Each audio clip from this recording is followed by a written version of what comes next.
It has been over a month since the disappearance of a 6-year-old Joslin Smith from Saldanha Bay. We have received a lot of information, a lot of misinformation, a lot of gossip, a lot of clashes, as well as a lot of changes within the case. Dumela Kazi, welcome back to the cafe. Libito la ke K. If you are new here, welcome, and if you're returning Sabi, thank you so much for gracing us with your presence. I know I was away for over 7 days due to the problem that I had with my mic, but now everything is sorted. I am back. I decided to come back and actually recap on everything that we know so far and everything that happened within this space of 7 days, or the last 7 days. So I felt like it is fitting for me to come back since the last video that I did, so that we can keep track of each and everything that is happening within this case. Joshlin Smith is still missing and the case is still in a full swing. We're still hoping till to date that Joslin Smith will be found. Sorry, I had to switch off my aircon because I can feel my voice is cracking. So without wasting any more time, let's get into this video.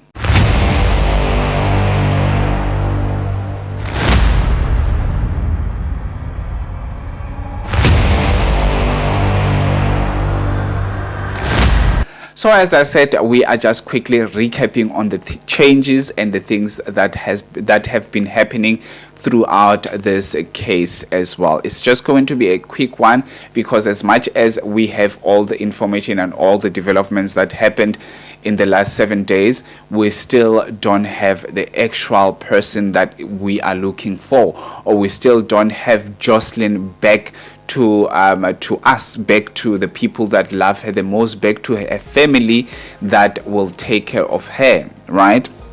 So this is what happened.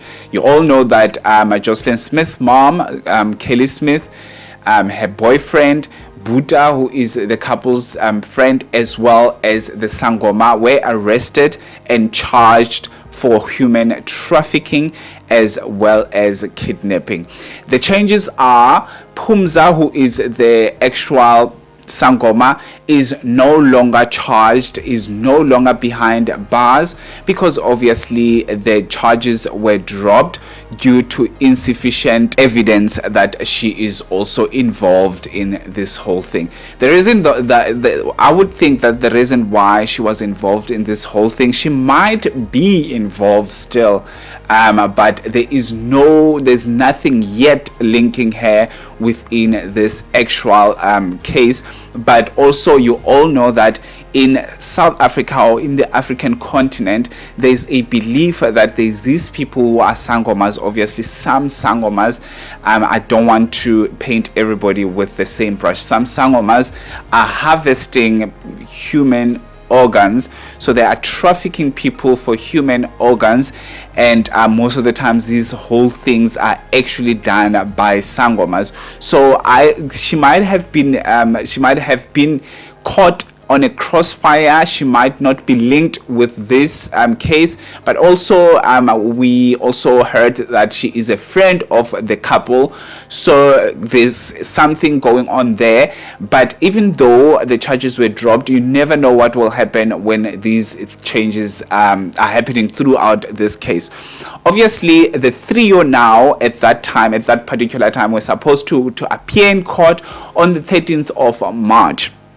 So I can tell you right now, if you did not see anything and you are only now catching up with this whole story, on the 13th of March, the case started on a rocky slate. Like, it was rocky for each and everyone who was attending for that case. Firstly, Kelly, or the accused, were late to appear in court because they had transport issues or traffic issues, but everything that has to do with transportation of the inmates, obviously from where they are kept to the court, right? And outside of the Vredenburg court, it was chaotic. Stunned grenades, police were out there throwing all that tear gas to disperse the angry mob who were protesting outside, chanting all the songs saying that if these 3 people are released or are given a bail, they will take the law into their hands, which I understand the frustration, because obviously we are out here trying to find out where the child is, and these people are like, almost, they look like they know where these people, especially because of the information that they sold this little girl for, obviously, organ harvesting or ukutwala and all of those heinous crimes that are happening, these stupid beliefs that we are getting, or these beliefs that are just not going away. I mean, it's 2024 and we still believe in these things. So the people who are protesting outside, they said, you know what, we are going to take the law onto our hands if this happens. So the trio decided to actually abandon their bail application. They did not want to get bail because obviously they're trying to protect themselves, because they know that wherever they are going out there, it's not gonna be good. Wherever they're going out there, someone is waiting for them out there, because we are all out here trying to figure out what is going on. We are all out here feeling sorry. We are all out here getting stressed that this poor little girl, how is she feeling now? Is she eating? Is she not scared? And all of those things, because this is a big deal for everybody. It doesn't matter if you are young or old. For everybody, you cannot just disappear, and your loved ones and people that care about you will feel stressed because they want to know if you are okay wherever you are and all of those things. So, by the way, I'm digressing. So let's get back to the whole case.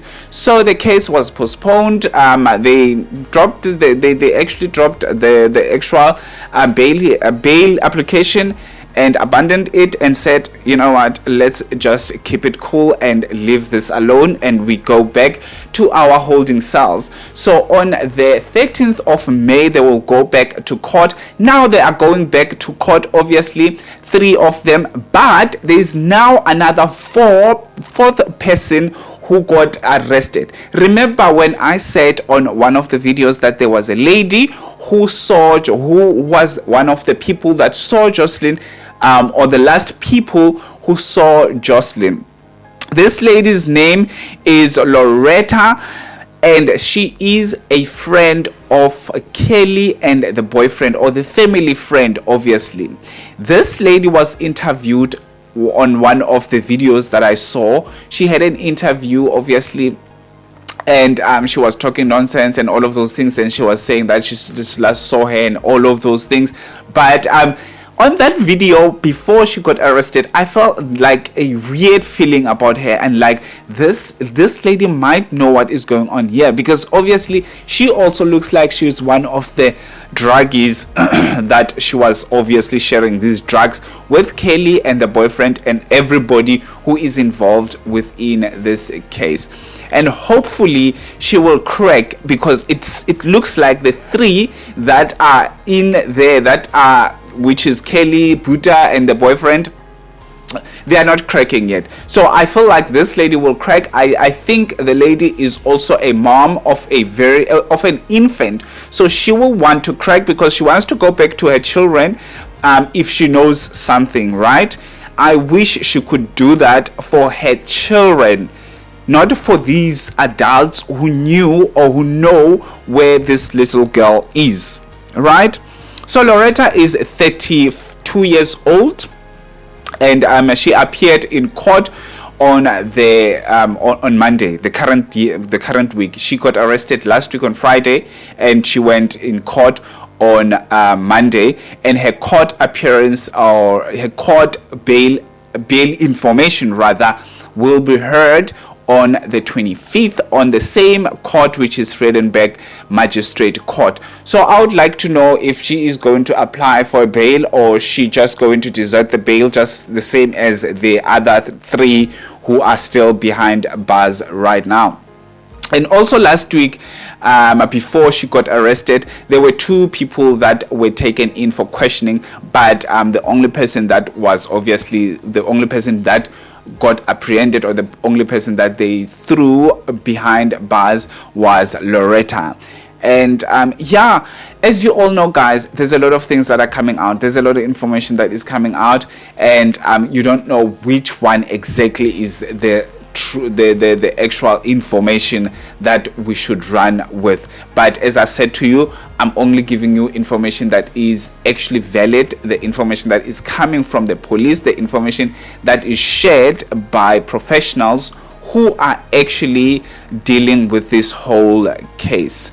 Remember that there were clothes that were found, they had blood stains. We're still waiting for that information to come out, and I assume that it's not going to come out to us. It is going to be revealed in court, because obviously some of the information that the police know and some of the information that the investigators know, they're not going to share with us, because as people, we are going to compromise the case, right? And maybe mess up the further investigation that might have taken place, right?